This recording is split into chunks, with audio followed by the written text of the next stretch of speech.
सभी व्यूवर्स को नमस्कार। व्यूवर्स, मैं डॉक्टर पवन ओबराय आप सभी का अपने यूट्यूब चैनल पर स्वागत करता हूं। तो व्यूवर्स, इम्पॉर्टेंट वीडियो है चौधरी चरण सिंह यूनिवर्सिटी मेरठ का। जो स्टूडेंट्स एमए पॉलिटिकल साइंस से कर रहे हैं, तो उसका 2022 का जो है प्रीवियस ईयर क्वेश्चन पेपर है ना, अभी जो हुए थे 6-7 महीने पहले। तो बहुत सारे स्टूडेंट्स के मैसेज आ रहे हैं कि सर वीडियो बना दीजिए, 2022 से क्वेश्चन पेपर सॉल्व करवा दीजिए। तो जितना मेरे को समय मिल पा रहा है मैं करवा रहा हूँ, क्योंकि मैं कॉलेज में बिजी रहता हूँ, ज़्यादा समय नहीं मिल पाता है, एग्जाम में भी बिजी रहता हूँ, तो इसलिए टाइम ज़्यादा नहीं मिल पा रहा। फिर भी जितना पॉसिबल है, एमए के Hindi, sociology, history, political science, काफ़ी सारे सब्जेक्ट्स हैं।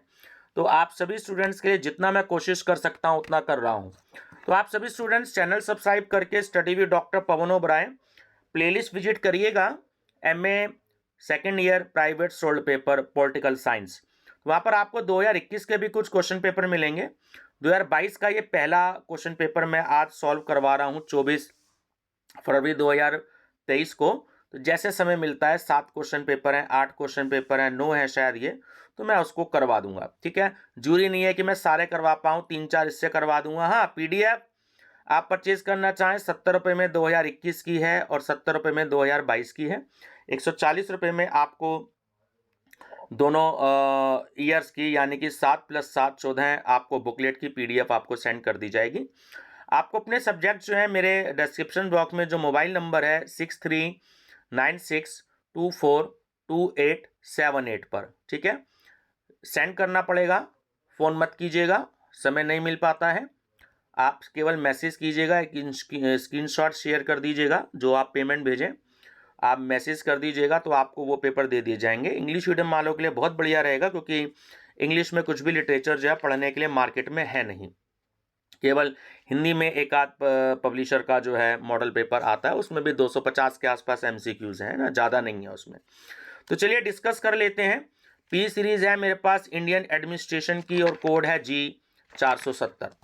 तो 20-22 क्वेश्चन कुछ मैं आपसे डिस्कस करूंगा, क्योंकि 200 से ज़्यादा बुकलेट हैं, इतना समय नहीं है मेरे पास कि मैं पूरा क्वेश्चन पेपर आपसे मैं शेयर करूं। क्वेश्चन नंबर 1 है कि ऋग्वैदिक काल में निम्नलिखित में से कौन सा प्रशासन की एक इकाई नहीं थी? राज्य।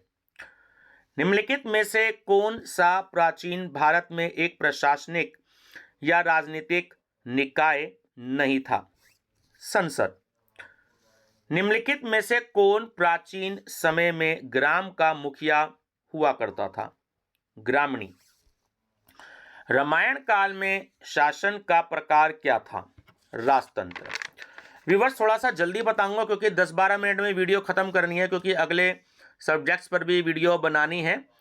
तो क्वेश्चन नंबर नहीं बोल पा रहा हूँ, केवल मैं आंसर डिस्कस कर रहा हूँ, ऑप्शन नहीं मैं आपसे डिस्कस कर रहा हूँ, क्योंकि वीडियो में समय बहुत लग जाता है। बहुत सारे सब्जेक्ट्स पर वीडियो बनानी है, सब पे के एग्जाम्स 15 मार्च से हैं। 5th है, निम्नलिखित में से कौन मौर्य काल में एक प्रशासनिक कार्यकर्ता नहीं था? सलाहकार। राजनय का मंडल सिद्धांत निम्नलिखित में से किसने दिया? कौटिल्य ने। ईस्ट इंडिया कंपनी ने किस वर्ष बंगाल, बिहार और उड़ीसा में दीवानी अधिकार प्राप्त किए? 1765 में। किस गवर्नर जनरल ने भू राजस्व की वसूली के लिए पहली बार जिलों में कलेक्टरों की नियुक्ति की थी? वॉरेन हेस्टिंग्स ने। निम्नलिखित में से किस संसदीय समिति का अध्यक्ष सामान्यतः विपक्षी दल का सदस्य होता है? लोक सेवा लेखा समिति। निम्नलिखित में से किस गवर्नर जनरल ने भारतीय प्रशासन में मंत्रालय व्यवस्था का आरंभ किया? लॉर्ड कैनिंग ने। निम्नलिखित में से कौन भारत के अंतिम गवर्नर जनरल थे? बहुत इंपॉर्टेंट क्वेश्चन है, लॉर्ड माउंटबेटन। किस वर्ष भारत में ईस्ट इंडिया कंपनी के शासन को ब्रिटिश सम्राट के शासन द्वारा स्थानापन्न किया गया? 1858 में। निम्नलिखित में से किस विधायन में भारतीय संघीय व्यवस्था की जड़ें पाई जाती हैं? भारत सरकार अधिनियम 1900 1935। निम्नलिखित में से कौन सा गवर्नर जनरल भारत में स्थानीय स्वशासन का अग्रगामी रहा है? Lord Ripon. निम्नलिखित में से किसने भारत में द्वैध शासन की कल्पना की? लॉर्ड चेम्सफोर्ड ने। निम्नलिखित में से किस राष्ट्रपति नेता ने स्वतंत्रता के बाद भारत में ब्रिटिश नौकरशाही को बनाए रखने का सशक्त प्रयास किया?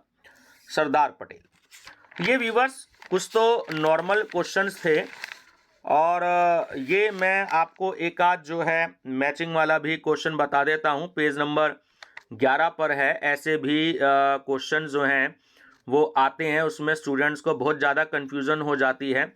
जैसे कि देखिए ये वाला रीज़न वाला भी क्वेश्चन था आपका कि नीचे दो वक्तव्य दिए गए हैं जिसमें एक को कथन ए और दूसरे को कारण कहा गया है। अब कथन है ए कि भारत में एकीकृत न्यायपालिका है और रीज़न है इसका कि सारे न्यायालय आपस में जैविक रूप से जुड़े हुए रहते हैं। तो निम्नलिखित में से कौन सा सही है? यानी कि देखिए 4 ऑप्शन है, तो सीधे हम ऑप्शन की बात कर लेते हैं। तो कारण क्या है कि इसमें या तो जो कथन है वो भी सही है और जो कारण है वो भी सही होता है, और आर जो है वो एक ही, यानी कि जो कारण है वो कथन की बिल्कुल सही स्पष्टीकरण है। बी में कहता है कि ये दोनों तो सत्य हैं लेकिन जो आर है यानी कारण जो है वो कथन के स्पष्टीकरण सही नहीं देता।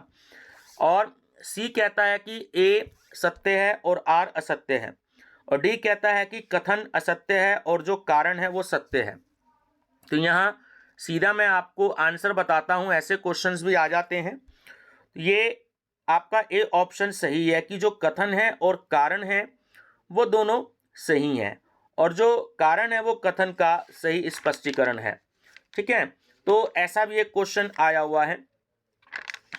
उसके बाद ये मैं आपको एक आध क्वेश्चन और बता देता हूँ। देखिए लास्ट के पेजेस में भी दे रखे हैं, कुछ ऐसे क्वेश्चंस भी आ जाते हैं जिससे आपको थोड़ा सा ये पता लग जाएगा। देखिए ध्यान से, ये है आपका क्वेश्चन नंबर 60। ठीक है, ऐसे भी क्वेश्चंस आते हैं एग्जाम में कि निम्नलिखित कथनों पर विचार कीजिए।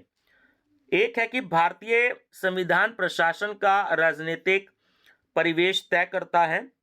सेकंड है कि यह भारत में प्रशासन का स्वरूप परिभाषित करता है, और थर्ड है कि यह देश में स्वेच्छाचारी प्रशासन की अनुमति देता है। अब ऑप्शन क्या है?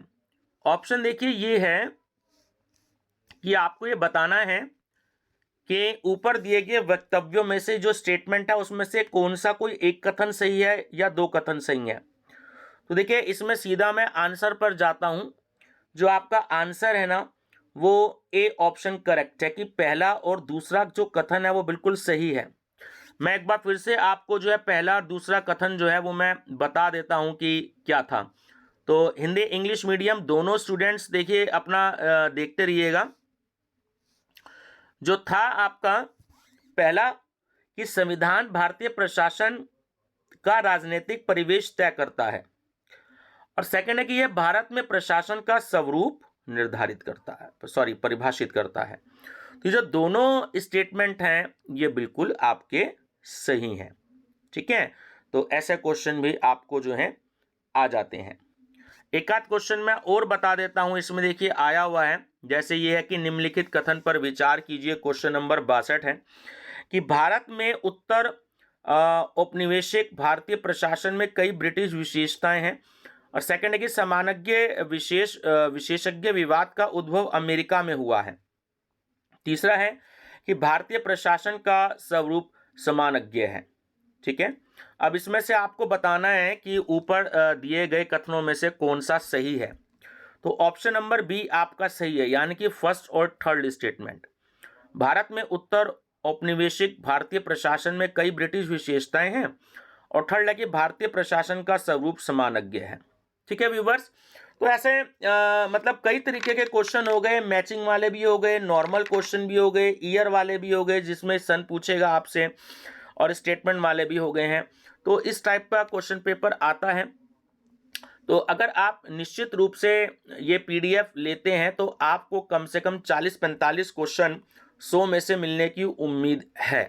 ठीक है, 2021 और 2022 का क्वेश्चन पेपर लेने के बाद में, तो आपको बहुत इससे हेल्प होगी। ठीक है व्यूवर्स, मेरी तरफ से आप सभी को बेस्ट ऑफ लक। आप सभी व्यूवर्स जब भी इस वीडियो को देखें फ्यूचर में, तो आपके लिए बहुत ज़्यादा हेल्प रहेगी। और टीजीटी पीजीटी की अगर आप तैयारी करते हैं फ्यूचर में, तो ऐसे क्वेश्चंस का कलेक्शन आपको बहुत ही हेल्प देगा।